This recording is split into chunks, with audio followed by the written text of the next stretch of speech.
Good morning and welcome to Food News Today.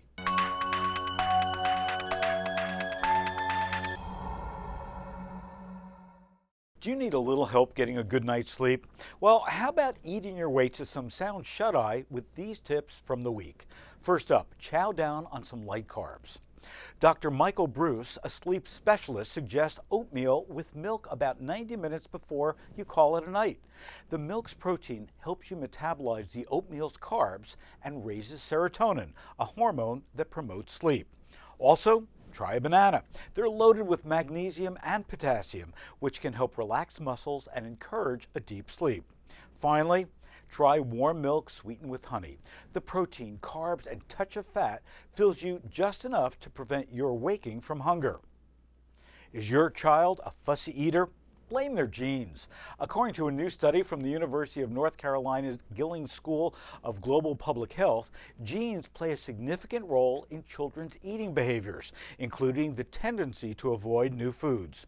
Miles Faith, an associate professor of nutrition who headed the research, said that some children are more genetically susceptible than others to avoid new foods. However, that doesn't mean that they can't change their behaviors and become a little less picky.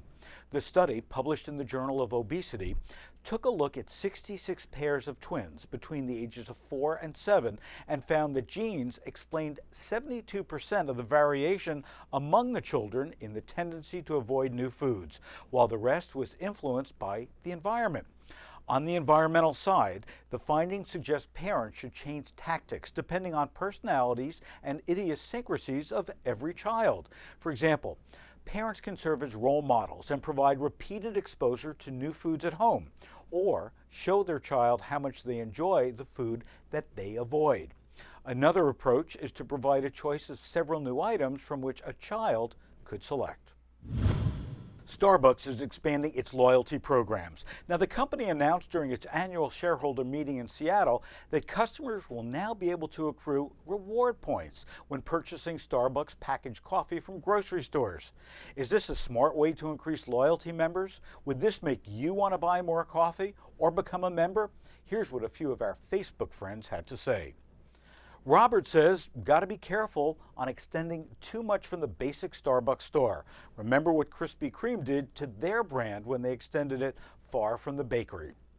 Joe added, this is more for avid Starbucks fanatics. I, for one, do not drink Starbucks religiously, so it doesn't affect me. If Starbucks wants to sell more coffee, maybe they can offer once a month a free cup of coffee. Any flavor of your choice and pick up some new clients. This will not only encourage sales at their stores, but will encourage sales at the supermarket level. Noah added, let's see them cross over into MetroCard reward points. And for me, it's easy.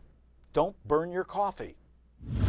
Summer's almost here, so now's the time that a lot of dieters are looking for a few quick fix options to lose those extra pounds, such as negative calorie foods.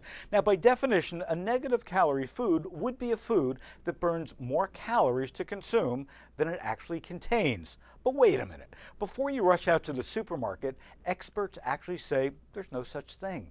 Dr. Tim Garvey, the chair of the Department of Nutrition Sciences at the University of Alabama at Birmingham, says that while theoretically it's possible, in actuality, there are no negative calorie foods. Take, for example, a celery stick. This great vegetable is often proposed as a negative calorie food due to its low calorie count, high water density, and high fiber. But unfortunately, while all that chewing and digesting of the fibrous food does burn calories, it doesn't burn very much at all. There may be just 10 calories in a large stick of celery, but the body takes only 1/5 that much to process, according to Dr. Garvey. It's still calorie plus. That's not to say that celery sticks, along with other high fiber, water heavy fruits and vegetables, do nothing for weight loss. He says that these foods do fill up the stomach and increase satiety, which keeps you from ingesting more calories later. But no, they're not going to burn off the calories you've already consumed. Sorry. So what's the best way to get into shape for summer? Sorry to be boring, but there are no sensible quick fixes. Dr. Garvey maintains the only real way to lose weight is the old-fashioned way. Eat less and exercise more. That's all for this week's edition of Food News Today. Don't forget to check out supermarketguru.com and send me a message on Facebook or Twitter. I'd love to hear from you. Food News Today is sponsored by Conagra Foods, who shares with me the desire to provide the most current, interesting, and unbiased food news. Thanks for tuning in, and I'll see you next week.